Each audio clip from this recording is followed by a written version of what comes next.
Good afternoon, I'm Malcolm Jordan and this is your midday news fix for Monday the 5th of May. The Defence Minister is promising new funding will throw up longer deployments and better conditions for troops. Judith Collins revealed yesterday $2 billion has been set aside to replace our ageing helicopter fleet, the first part of a $12 billion investment plan for defence spending. Another $957 million's been earmarked over 4 years for Defence Force activities. Collins says Defence Force personnel are thrilled with the much-needed announcement. With a couple of years where that wasn't true, after 35 years of underspending, cutting and just basically raping and pillaging of our Defence Force assets, this is a huge turnaround. Labour MP Kieran McAnulty says Anthony Albanese's election victory in Australia spells trouble for Chris Luxon.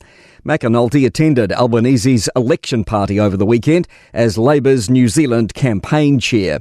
He told Wellington Mornings with Nick Mills, "Our Prime Minister may try to spin the Australian and Canadian elections as victories for good economic management, but the reality is very different." The two parties, Canada and Australia, have chosen to stand for completely different policies than the one Luxon is putting forward.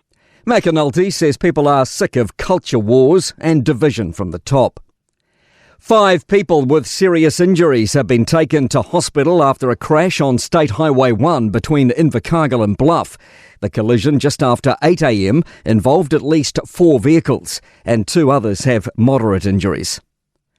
The Police Minister says complex social issues surround Northland's meth crisis. Ngāpuhi leader Mane Tahere wants police to crack down on drug dealers with raids like those in Opotiki last year. Minister Mark Mitchell says dealing with the intergenerational issues is hard. He told Kerry Woodham decades of well-meaning efforts from NGOs and community groups and short-lived government programs have had little effect. We've got to get really organised. We've got to get really focused on what works and what doesn't. We've got to get, as money has done, we're all in this together, and that's how we start to affect change.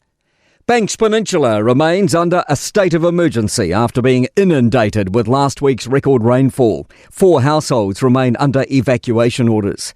Mayor Phil Major says there are ongoing concerns about damage to the wastewater system and land movement, particularly a 100-metre-long crack that's appeared on Akaroa's Lighthouse Road. They're just keeping a watching brief on it at the moment because it will be moving, but when it does move, it will move. It's not as if it's going to stop. Meanwhile, lines crews are still working to restore power to homes in Wellington. US President Donald Trump's told NBC he won't rule out making some tariffs permanent and he won't drop them against China to ease negotiations. China's getting absolutely destroyed. Their factories are closing, their unemployment is going through the roof. To sport, McLaren's Oscar Piastri has won Formula One's Miami Grand Prix from teammate Lando Norris with more than 28 seconds back to Mercedes' George Russell in third. Meanwhile, Scott McLaughlin's finished third at the latest IndyCar Series stop in Alabama. Golfer Scotty Scheffler's cruised to an 8-stroke victory at the latest PGA Tour event in Texas after finishing at 31 under par. I'm Malcolm Jordan. That's your latest news fix. We'll be back with the next update at 5 p.m. from the Newstalk ZB newsroom.